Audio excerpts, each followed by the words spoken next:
to Southern California with my family, down in Los Angeles area. After that, I went to Cal State Northridge, where I majored in art. I was actually interested in fashion design for the longest, and I kind of looked into schools for that, and it just didn't pan out like financially and things like that. And so then a relative of mine was like, try graphic design. And that's when I got into graphic design. Um, and then I just have always enjoyed being kind of creative, Mhm. drawing a little bit. And I've always enjoyed music. I come from a musical family, but I don't sing. I don't play an instrument. But in my history of working out, even like on the treadmill and stuff, I'm always listening to music. So that's kind of, I think, why pole dancing and dancing has become my thing, because it combines being creative, it combines listening to music and doing pieces to music, it combines fitness, which I need to be into to stay healthy. So that's me.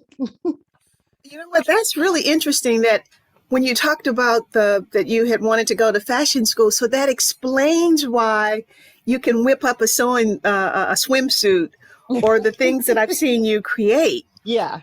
So that it makes sense now. And then yes, you do come from a musical family. Your father is a musician, your Yeah. uncle is a musician, but your auntie Linda Hmm. is also a creative. You know, she does Exactly. art and jewelry and she Yes. sews beautifully and she can And she's the draw. one that suggested I go to school for graphic design. She probably won't even remember that, but she's the one that suggested I look into graphic design. And I remember that day I was like, oh, okay, cool. I'll look into that.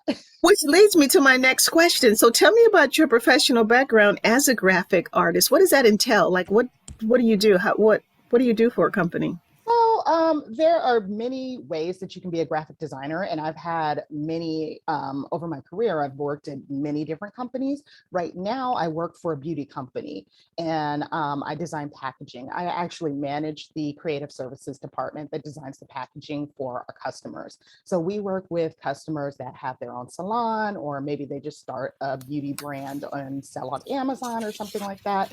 And my particular company, we make the products, we bottle the products, and then my department will do the design. So sometimes people will come to us with a blank canvas, and that's really when I get into it, when I can just sit there and kind of know a little bit about their company and design a look for them. And sometimes they give us a look that's already just needs to get ready for production.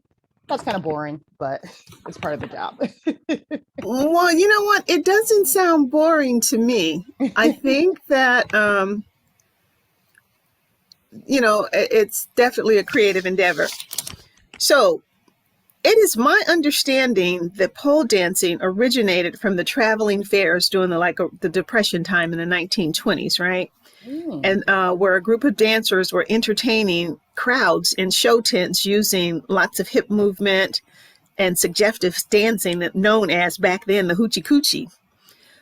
There are many people that think pole dancing is bad because it is about sexual stimulation for men, which is evident because of the strip clubs where they go to watch women.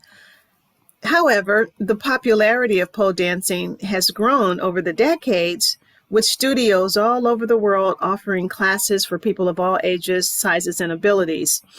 So now, Marnita, tell us about your journey and how you became a pole dancer and one that competes on top of that. In It was those high heel all, shoes, mind you, in those yes. platforms. It's like, explain that. It all just kind of happened by like, it wasn't something I really set out to do. Like I mentioned, I kind of got into fitness just, to keep myself healthy and to as something to do. Um, I would go to the gym, I would go for walks and stuff like that. And then at one point, I remember just being at home after work and being a little bored. And I was like, I'm bored. I need something to do after work, something to get into, something other than just going to the gym and getting on the treadmill.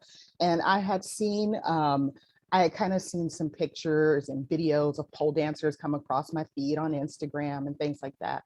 And I was like, let me see if there's a pole dancing class around. I had originally took one pole dancing class in Vegas as I was, we were doing a bachelorette party for a friend. And Okay. I was like, oh, okay, let's take a pole dancing class. You know, that's what you do. It was fun. I didn't think anything of it. So years later, I'm sitting at home and I was like, I wonder if they have pole studios around here. I didn't even know it was such a big thing.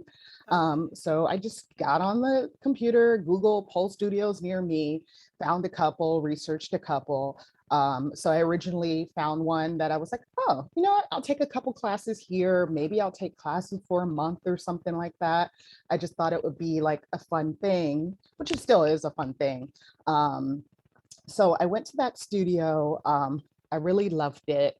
That studio has since closed down. They had a multiple locations, but they were really kind of they didn't allow cameras in. So no one really knew I was doing it at that point, unless it was someone I was talking to or saying I'm going to pole dance classes. I wasn't sharing videos and things like that because I couldn't.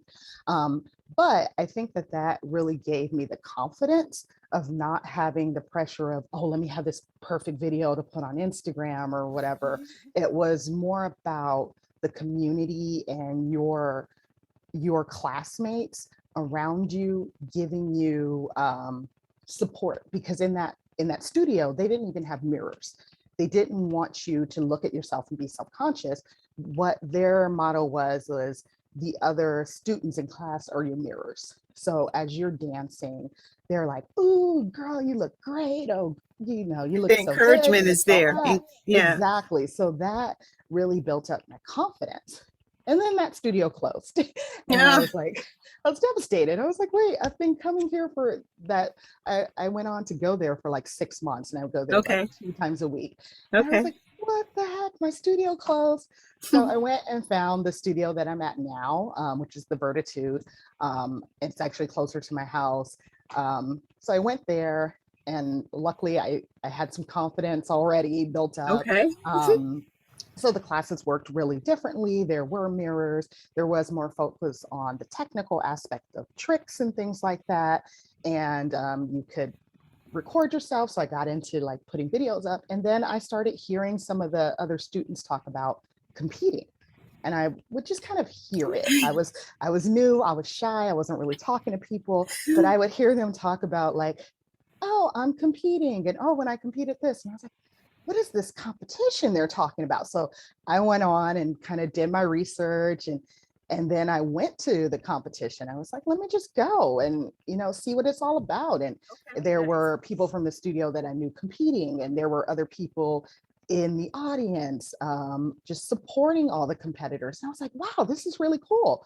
So I asked one of the girls one day like that was competing. I was like, how'd you get into that? Or how do you get into the competition? And she's like, just go online and apply. Anybody can apply. You should do it. And that was all the encouragement I needed. I was like, okay, I'll do it. And then, of course, after I signed up, I was like, what am I doing? Okay. Why am I doing this? I'm not good. That's how I got into it. That is so amazing. So you know what? Now I remember the very first time when I saw you on the pole on one of your Facebook posts. I was like, what is this girl doing? Because you were not that good. Yeah. You were struggling trying to get up on the pole. And I'm thinking, oh my God, this girl is nuts.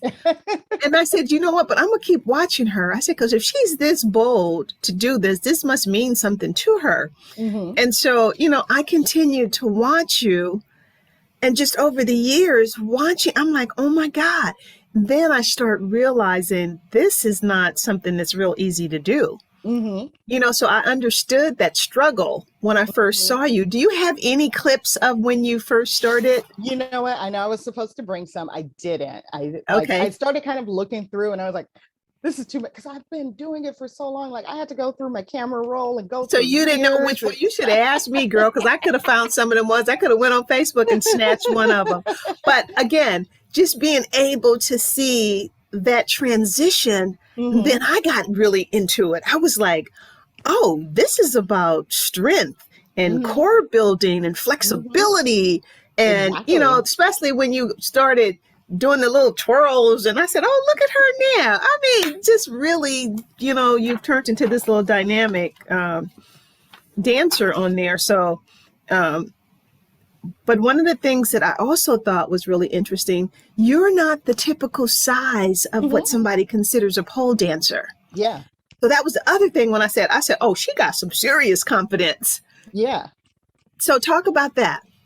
And so I think that kind of goes back to, that's why I brought up the original studio that I was at, and that confidence that was built, because that is something that crossed my mind, as I started to go further and put videos out there. But I already had that confidence built where I was like, you know what? I know I'm not perfect. I know I'm not